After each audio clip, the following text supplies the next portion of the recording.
Unboxing ulit tayo guys sa buwan ng January 2026, unang taon. Unang buwan sa taon ng 2026, tayo ay mag-unboxing. Parang hindi ko alam tong in-order ko na to, nakalimutan ko na. Pero ayan, ano kaya to?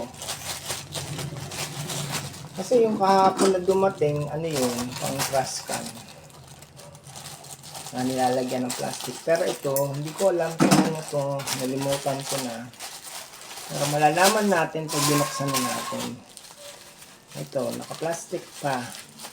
Plastic na dito, naka-plastic pa uli dito. Ngayon, hindi na natin gugupitin. Hindi natin alam kasi kung ano nga ito. Kasi pag ginupit natin, baka naman masira yung laman.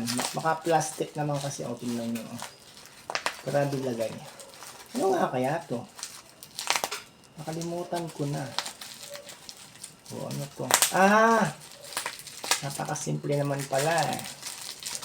Yung Citrine na in-order natin.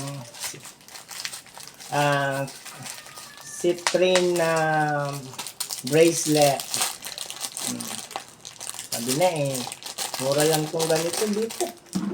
Pero alam nyo yung binili kong ganitong piyaw, mahal yun. Nasa 1,500 yun sa SM. Sa SM ko siya nabili.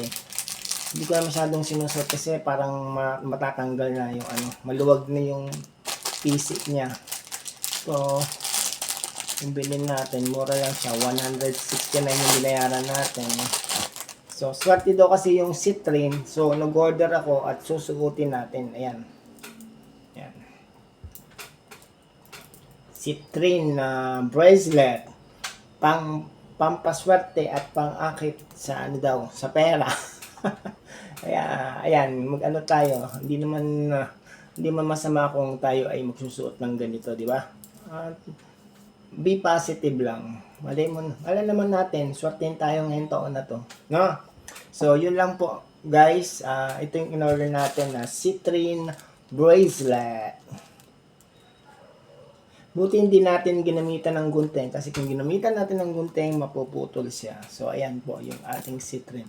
Para naman hindi siya Citrine na Citrine. O, tingnan nyo naman. Wala siyang kakinang-kinang.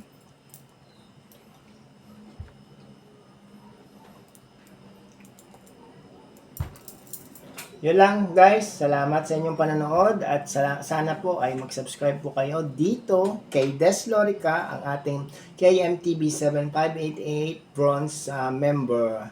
Salamat po. Bye-bye!